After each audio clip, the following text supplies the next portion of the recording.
ಹರೇ ಶ್ರೀನಿವಾಸ, ಹೇಗಿದ್ದೀರಿ ಎಲ್ಲರೂ?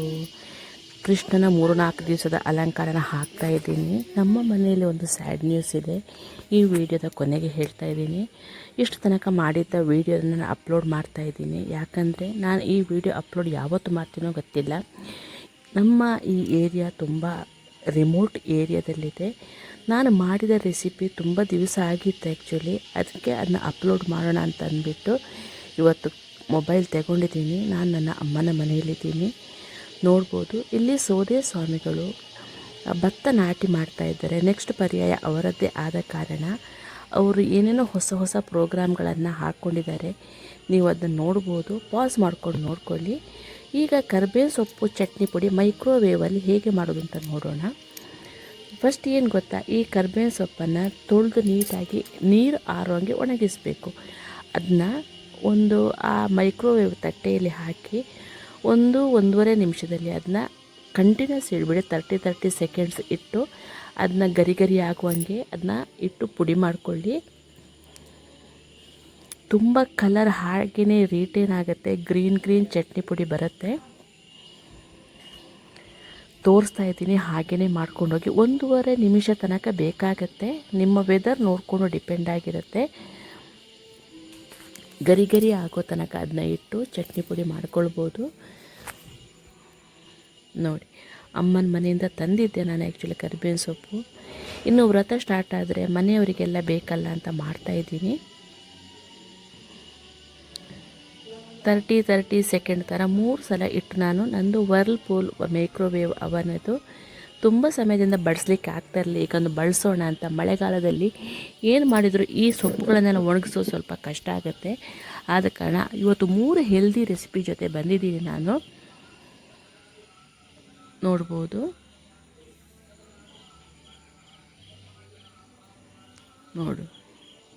ನೋಡ್ಬೋದು ಇದು ಎಷ್ಟು ಗರಿ ಗರಿ ಆಗಿದೆ ನೋಡಿ. ಈ ಥರ ಎಲ್ಲನೂ ಪುಡಿ ಮಾಡಿ ನಾನು ಸ್ವಲ್ಪ ತುಂಬ 1-2 ಸೇರಷ್ಟು ಆಗುವಷ್ಟು ಪುಡಿ ಮಾಡಿ ಇಟ್ಕೊಂಡಿದ್ದೀನಿ.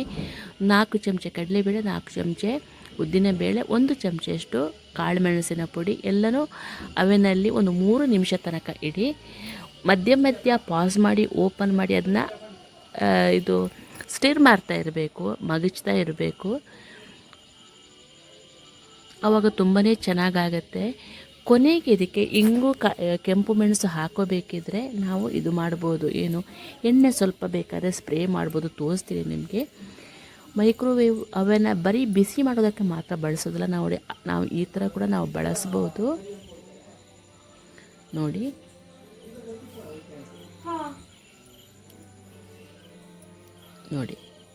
ಈಗ ನೋಡಿ ಅದಕ್ಕೆ 1-2-3 ಸಲ 30 ಸೆಕೆಂಡ್ ಇಟ್ಟು ಆನಂತರ ನಾನು ನೋಡಿ ಈಗ ಮಗಚ್ತಾ ಇದ್ದೀನಿ. ನೋಡ್ಬೋದು, ಸ್ವಲ್ಪ ಇಂಗು, ಸ್ವಲ್ಪ ಕೆಂಪು ಮೆಣಸು, ಕಾಳು ಮೆಣಸು ಅಥವಾ ಕರಿಮೆಣಸು ಹಾಕಿದ ಕಾರಣ ಕೆಂಪು ಮೆಣಸು ಸ್ವಲ್ಪ ಕಡಿಮೆ ಖಾರಕ್ಕೆ ತಕ್ಕಂತೆ ಹಾಕ್ಕೊಳ್ಳಿ.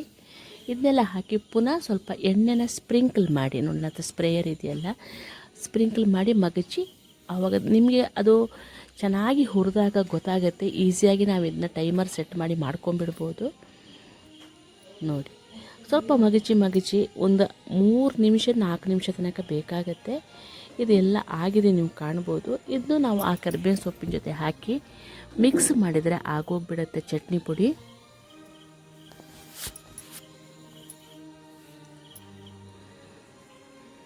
ನೋಡಿ,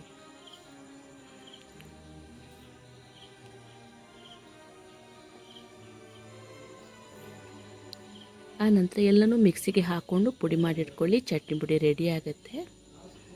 ತುಂಬಾ ಚೆನ್ನಾಗಾಗತ್ತೆ. ದೋಸೆ ಮೇಲೆ ಹಾಕ್ಕೊಂಡು ಆಮೇಲೆ ನೋಡಿ ಸ್ವಲ್ಪ ಉಪ್ಪು ಮತ್ತು ಕೆತ್ತೆ ಹುಳಿ ಪುಡಿ ಇರುತ್ತಲ್ಲ, ಅದನ್ನ ಸ್ವಲ್ಪ ಅದಕ್ಕೆ ಹಾಕ್ಕೊಂಡು ಬಿಸಿ ಇರುವಾಗಲೇ ಹಾಕ್ಕೊಂಡು ಮಗಚಿಟ್ರೆ ನೀಟಾಗಿ ಕ್ರಿಸ್ಪ್ ಆಗುತ್ತೆ. ಮಿಕ್ಸಿಯಲ್ಲಿ ನುಣ್ಣಗೆ ಅದನ್ನ ಪುಡಿ ಮಾಡ್ಕೊಳ್ಬೋದು. ನೋಡಿ, ಚಟ್ನಿ ಪುಡಿ ರೆಡಿ ಆಯಿತು. ತುಂಬಾ ಕೊಬ್ಬರಿ ಎಣ್ಣೆ ಹಾಕ್ಕೊಂಡು ತಿನ್ನೋಕ್ಕೆ ತುಂಬಾ ಹೆಲ್ಪ್ ಆಗುತ್ತೆ. ಶುಗರ್ನವರಿಗೂ ಇದು ಒಳ್ಳೆಯದು. ಇದು ನೋಡಿ, ಸೀಗೆ ಎಲೆ, ನಮ್ಮ ಮನೆಯಲ್ಲಿ ಬೆಳೆದಂಥ ಸೀಗೆ ಎಲೆ, ಇದರದ್ದೊಂದು ಸಾರು ಮಾಡೋಣ. ತುಂಬ ಮುಳ್ಳಿರುತ್ತೆ. ನಾನು ಆ್ಯಕ್ಚುಲಿ ಯೂಸ್ ಮಾಡಲಿಕ್ಕೆ ತಂದದ್ದನ್ನು ಅದು ಸ್ವಲ್ಪ ಹಾಳಾಗಿತ್ತು ಅಂತ ಎಸ್ತಿದೆ, ಅಲ್ಲೇ ಗಿಡ ಬಂದಿತ್ತು. ಅದನ್ನ ನೋಡಿ ಈ ಥರ ಮಾಡಿ ಒಂದು ಸ್ವಲ್ಪ ಸೀಗೆ ಸೊಪ್ಪಿನ ಸಾರು ಮಾಡೋಣ.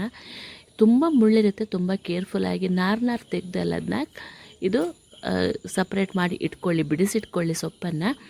ಇದು ಏನು ಗೊತ್ತಾ, ಮೈಯಲ್ಲಿ ಬಾಣಂತಿಯರಿಗೆ ನೀರು ತುಂಬುತ್ತೆ ನೋಡಿ, ಕೈಕಾಲೆಲ್ಲ ಊತ ಬಂದಂಗೆ ಆಗುತ್ತೆ. ಅದಕ್ಕೆ ಈ ಮೆಡಿಸಿನನ್ನು ಮಾರ್ತಾರೆ ನಮ್ಮ ಅತ್ತೆ ಹೇಳ್ತಾಯಿದ್ರು.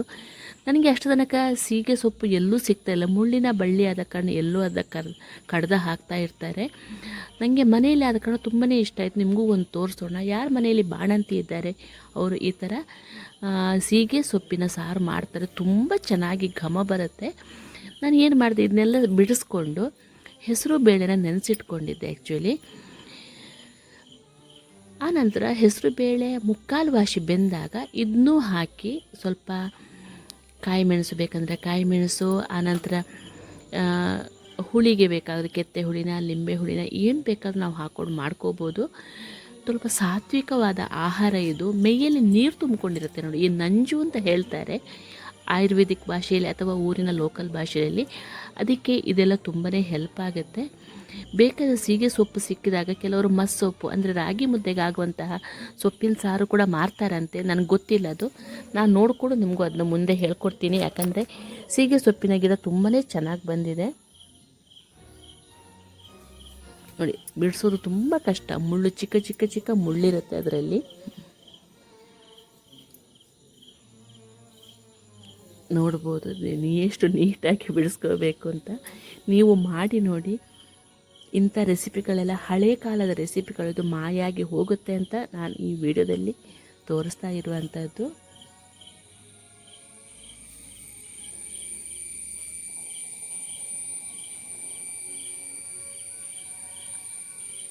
ನೋಡಿ, ಇದೆಲ್ಲ ಒಂದು ಒಂದು ತೆಗೆದಿಟ್ಕೊಂಡು ಮಾಡ್ಕೋತಾ ಬನ್ನಿ.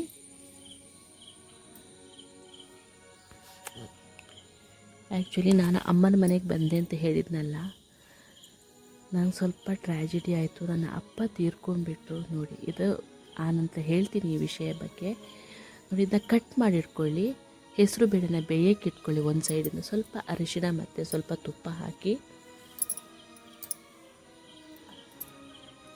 ಆನಂತರ ನೋಡಿ, ಎಲ್ಲನೂ ಬೇಯಕ್ಕೆ ಬಿಡ್ತಾ ಇದ್ದೀನಿ. ನೋಡ್ಬೋದು ನೀವಿಲ್ಲಿ. ನನ್ನ ವಾಯ್ಸ್ ಸ್ವಲ್ಪ ಲೋ ಆಗಿದೆ. ಮನೇಲಿರುತ್ತಾರೆ, ಇಲ್ಲೆಲ್ಲ ಮಾತಾಡ್ಲಿಕ್ಕೆ ಆಗೋದಿಲ್ಲ, ನೆಂಟರೆಲ್ಲ ಇದ್ದಾರೆ ಮನೆಯಲ್ಲಿ. ಇಲ್ಲಿ ವಿಡಿಯೋ ಯಾವತ್ತು ಅಪ್ಲೋಡ್ ಆಗುತ್ತೆ ಅಂತ ನನಗೆ ಶುವರ್ ಇಲ್ಲ, ಯಾಕಂದರೆ ಇಲ್ಲಿ ನೆಟ್ವರ್ಕ್ ತುಂಬ ಇಶ್ಯೂ ಇದೆ. ಈ ಶಾರ್ಟ್ಸ್ ಅಪ್ಲೋಡ್ ಮಾಡಲಿಕ್ಕೆ 1-1.5 ಗಂಟೆ ತಗೊಳುತ್ತೆ. ನೋಡೋಣ ಏನಾಗುತ್ತೆ ಅಂದ್ಬಿಟ್ಟು. ನೋಡಿ, ಮುಕ್ಕಾಲು ವಾಸಿ ಬೆಂದಾಗ ಅದಕ್ಕೆ ಸೀಗೆ ಸೊಪ್ಪನ್ನು ಹಾಕಿ, ಸ್ವಲ್ಪ ಪೆಪ್ಪರ್ ಪುಡಿ, ಬೇಕಂದರೆ ಕಾಯಿ ಮೆಣಸು, ಸ್ವಲ್ಪ ನಂತರ ಕೆತ್ತೆ ಹುಳಿ ಪುಡಿ ಇದೆಯಲ್ಲ ಆ ಪುಡಿ, ಉಪ್ಪು ಎಲ್ಲ ಹಾಕಿ ಕುದ್ದಿ ಬಂದರೆ ಆಗೋಯ್ತಿದ್ದು. ಈ ಘಮ ಏನು ಚೆನ್ನಾಗಿರುತ್ತೆ ಗೊತ್ತಾ. ಇದೊಂದು 2 ನಿಮಿಷ ಬೇಯಕ್ಕೆ ಬಿಟ್ಟರೆ ಸಾಕು, ಸೊಪ್ಪು ನೀಟಾಗಿ ಬೆಂದುಕೊಳ್ಳುತ್ತೆ. ಇದು ಸೊಪ್ಪನ್ನ ನಾವು ಸೆಲೆಕ್ಟ್ ಮಾಡಬೇಕು, ಎಳೆದಾದ ಸೊಪ್ಪನ್ನು ನಾವು ಸೆಲೆಕ್ಟ್ ಮಾಡಬೇಕಾಗತ್ತೆ ನೋಡಿ. ಅದು ಕೆನೆನ ತೆಗೆದು ಹಾಕಬೇಕು ನೋಡಿ. ಪೆಪ್ಪರ್ ಪುಡಿ, ಇಂಗು, ಜೀರಿಗೆ ಪುಡಿ, ಕಾಯಿ ಮೆಣಸು, ಶುಂಠಿ ಇದೆಲ್ಲ ಹಾಕ್ಕೊಂಡು ತೋವೆ ಥರನೇ ಮಾಡುವಂಥದ್ದು. ಇದನ್ನ ತುಂಬಾ ಚೆನ್ನಾಗಿ ಬಂದಿತ್ತು. ತುಪ್ಪ ಎಲ್ಲ ಹಾಕ್ಕೊಂಡು ತಿನ್ನೋಕ್ಕೆ ಭಾಳ ಅದ್ಭುತವಾಗಿರುತ್ತೆ ನೋಡಿ. ಆ ನಂತರ ಈ ಸೊಪ್ಪನ್ನು ಹಾಕಿ 1-2 ನಿಮಿಷ ಕುದಿ ಬರೋಕ್ಕೆ ಬಿಟ್ಟರೆ ಹಾಗೇ ಬಿಡ್ತು.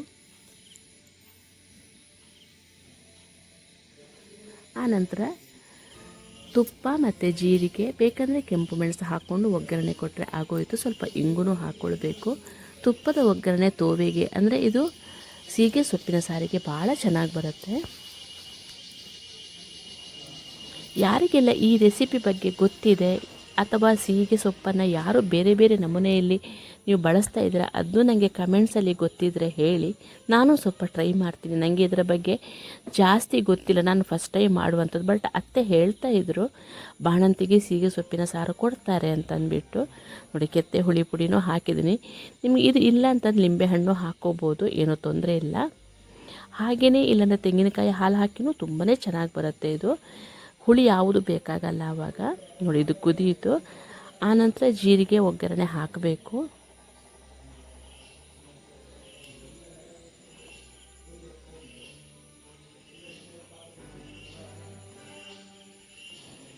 ನೋಡಿ, ಇದು ಕುದೀತು. ಸ್ವಲ್ಪ ಕುದಿಯಕ್ಕೆ ಬಿಡಿ, ಸೊಪ್ಪು ಬೇಯಲಿ ಅಷ್ಟೇ. ನಾನು ಡೀಟೇಲಾಗಿ ತೋರಿಸಿದ್ದೀನಿ, ಯಾಕಂದರೆ ಹೊಸ ರೆಸಿಪಿ ಆದ ಕಾರಣ. ನೋಡಿ ಆಗಿಬಿಡ್ತಿದ್ದು. ಇನ್ನು ಒಗ್ಗರಣೆ ಹಾಕೋಣ ತುಪ್ಪದಲ್ಲಿ. ತುಂಬ ಸಲ ತೋರಿಸಿದ್ದೀನಿ, ಆದರೂ ಹೊಸಬರಿಗೆ ಇರಲಿ ಅಂತ ಹಾಕ್ತಾಯಿದ್ದೀನಿ.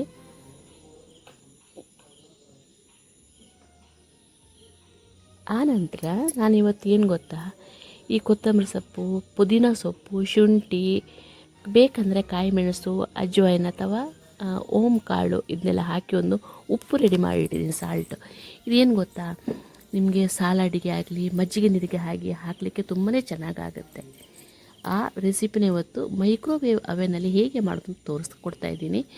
ಬಿಸಿಲು ಚೆನ್ನಾಗಿರುವ ಊರಲ್ಲಿ ಬಿಸಿಲಲ್ಲಿ ಒಣಗಿಸ್ಬೋದು. ನಮ್ಮೂರಲ್ಲಿ ಸ್ವಲ್ಪ ವಾತಾವರಣ ನೀರಿನ ಪಸೆ ಇದ್ದ ಕಾರಣ ಮಾಡಲಿಕ್ಕೆ ಆಗೋದಿಲ್ಲ. ಆ ರೆಸಿಪಿನ ಈಗ ನೋಡ್ತಾ ಬರೋಣ. ಸಾರಾಯಿತು. ಕೊತ್ತಂಬರಿ ಸೊಪ್ಪನ್ನು ಏನು ಗೊತ್ತಾ, ತೊಳೆದು ಬಿಟ್ಟು ಗಾಳಿಗೆ ಸ್ವಲ್ಪ ನೀರು ಆರೋಂಗೆ ಒಣಗಬೇಕು. ಅದನ್ನ ಕಟ್ ಮಾಡಿ ಇಟ್ಕೊಳ್ಳಿ. ಆನಂತರ ಪುದೀನ ಇದೆಲ್ಲ ಹಾಕ್ಕೊಂಡಿದ್ದೀನಿ. ಇದು ಏನು ಗೊತ್ತಾ, ಸಲಾಡ್ಗೆಲ್ಲ ಮಿಕ್ಸ್ ಮಾಡಲಿಕ್ಕೆ ತುಂಬಾ ಚೆನ್ನಾಗಾಗುತ್ತೆ. ಆನಂತರ ಸೌತೆಕಾಯಿ ಕಟ್ ಮಾಡಿ ತಿಂತೀರಾ, ಮಾವಿನಕಾಯಿ ಕಟ್ ಮಾಡಿ ತಿಂತೀರಾ, ಈ ರೆಸಿಪಿಗಳೆಲ್ಲ ತುಂಬ ಹೆಲ್ಪ್ ಆಗುತ್ತೆ. ಗ್ರೀನ್ ಉಪ್ಪು ಬರುತ್ತೆ ನಿಮಗೆ ಇದರಲ್ಲಿ. ನೋಡಿ, ನಾನು ಕೊತ್ತಂಬರಿ ಸೊಪ್ಪು ನೀಟಾಗಿ ಕಟ್ ಮಾಡಿ ಇಟ್ಕೊತಾ ಇದ್ದೀನಿ.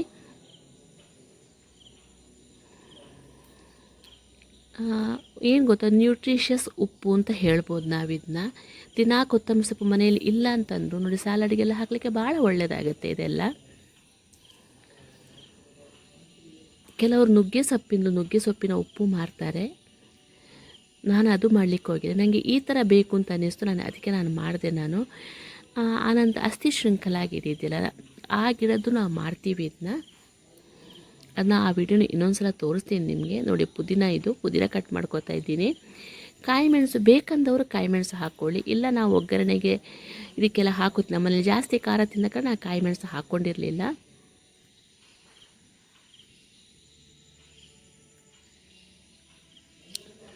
ಎಲ್ಲ ಕಟ್ ಮಾಡಿಕೊಂಡು ಮಿಕ್ಸಿಗೆ ಹಾಕಿ ನೀರು ಹಾಕದೆ ಪುಡಿ ಮಾಡಿಕೊಳ್ಳಿ.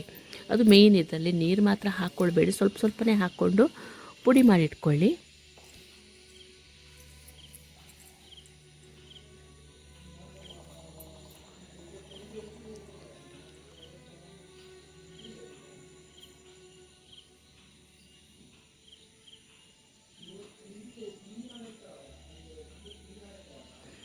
ಎಲ್ಲ ಒಂದೇ ಸಲಕ್ಕೆ ಹಾಕಿದ್ರೆ ಪುಡಿ ಆಗೋದಿಲ್ಲ. ಅದು ನಿಧಾನಕ್ಕೆ ಸ್ವಲ್ಪನೇ ಹಾಕ್ಕೊಳ್ಳಿ. ನೋಡಿ, ಎಲ್ಲ ಪುಡಿ ಮಾಡಿ ಇಟ್ಕೊಂಡಿದ್ದೀನಿ. ಎಷ್ಟು ಸ್ವಲ್ಪ ಆಯಿತು ನೋಡ್ಬೋದು. ಈಗ ನಾವಿದಕ್ಕೆ ಕರ್ಬೇವಿನ ಸೊಪ್ಪು, ಬೇಕಂದರೆ ಶುಂಠಿ, ಅದು ಹೇಳಿದ್ನಲ್ಲ ಅಜ್ವೈನು, ಜೀರಿಗೆ, ಇಂಥದ್ದು ಯಾವುದು ನಿಮಗೆ ಇಷ್ಟ ಆಗುತ್ತೆ ಮನೆಯಲ್ಲೆಲ್ಲ ಅದನ್ನ ನೀವು ಹಾಕ್ಕೊಂಡು ಮಾಡ್ಬೋದು.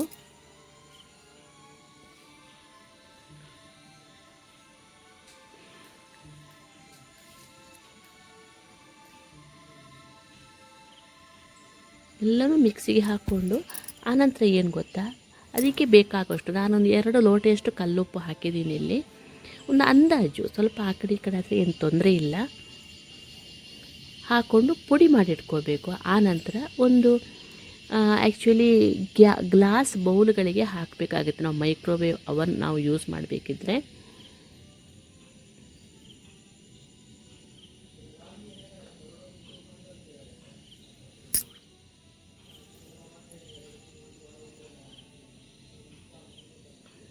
ಎಲ್ಲನೂ ಪುಡಿ ಮಾಡಿ ಇಟ್ಕೊಂಡಿದ್ದೀನಿ ನೋಡ್ಬೋದು. ಅದನ್ನ ಗಾಜಿನ ಬೌಲಿಗೆ ಹಾಕಿ ಸ್ಪ್ರೆಡ್ ಮಾಡಿ ಅವೆನಲ್ಲಿ ಇಟ್ಟು, ಏನು ಗೊತ್ತಾ, ನಾನು ಮಾಡಿ ಒಂದೊಂದೇ ನಿಮಿಷ ಇಡ್ತಾ ಬಂದೆ. ಒಂದು 5 ನಿಮಿಷದಲ್ಲಿ ಅದು ಫುಲ್ ಪುಡಿ ಆಗುತ್ತೆ. ಆನಂತರ ಬೇಕಾದರೆ ಒಂದು ರೌಂಡ್ ಮಿಕ್ಸಿಗೆ ಹಾಕ್ಕೋಬೋದು. ಅದು ಪುಡಿಯಾಗಿ ಒಣಗಿದ ನಂತರ ಅಷ್ಟು ಅವಶ್ಯಕತೆ ಇಲ್ಲ ಅಂತ ಅನ್ನಿಸ್ತು. ಯಾಕಂದರೆ ನಾನು ಫಸ್ಟಿಗೆ ಈ ಥರ ಹಾಕ್ಕೊಂಡಿದ್ನಲ್ಲ. ಆಮೇಲೆ ಸ್ವಲ್ಪ ಉಪ್ಪಿನ ಅಂಶ ಇದು ಇಡೀ ಸಿಕ್ಕಿದರೆ, ಅಂದರೆ ತರಿ ಸಿಕ್ಕಿದರೆ ಒಳ್ಳೆಯದೇ ಆಗುತ್ತೆ ಅಂತ ಅಂದ್ಬಿಟ್ಟು ನಾನು ಆ ಥರ ಮಾಡ್ಕೊಂಡಿದ್ದೀನಿ. ನೋಡಿ, ಇದನ್ನ ಅವೆನಲ್ಲಿಟ್ಟು ಅದು 2-3 ನಿಮಿಷ ಇಟ್ಟು ಒಟ್ಟು ನಾವು ಅದನ್ನ ಡ್ರೈ ಮಾಡ್ಕೋಬೋದು. ಇದು ಏನೂ ಆಗೋದಿಲ್ಲ, ತುಂಬಾ ಈಸಿಯಾಗಿ ನಿಮಗೆ ಅದು ಡ್ರೈ ಆಗುತ್ತೆ. ಇದು ಮೈಕ್ರೋವೇವ್ ಅವನ್, ಇದು ಬರೀ ಅವನಲ್ಲ, ಇದು ಮೈಕ್ರೋವೇವ್ ಅವನ್ ನನ್ನ ಹತ್ರ ಇರುವಂಥದ್ದು. ಇಟ್ಟು ನಾವು ಟೈಮ್ ಸೆಟ್ ಮಾಡಿ ನಾವು ಮಾಡಬೇಕಾಗತ್ತೆ.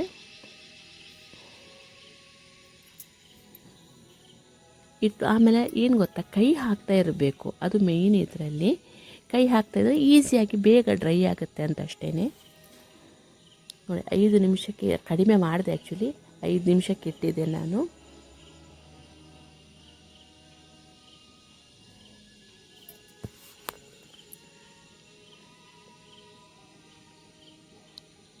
ನೋಡ್ಬೋದು ಎಷ್ಟು ಚೆನ್ನಾಗಿ ಬಂದಿದೆ ಅಂತ. ಇನ್ನೊಂದು ಸಲ ಇಟ್ಟೆ ಆನಂತರ ಸ್ವಲ್ಪ ನೀರು ಪಸ ಇದೆ ಅಂತ ಅನ್ನಿಸ್ತು.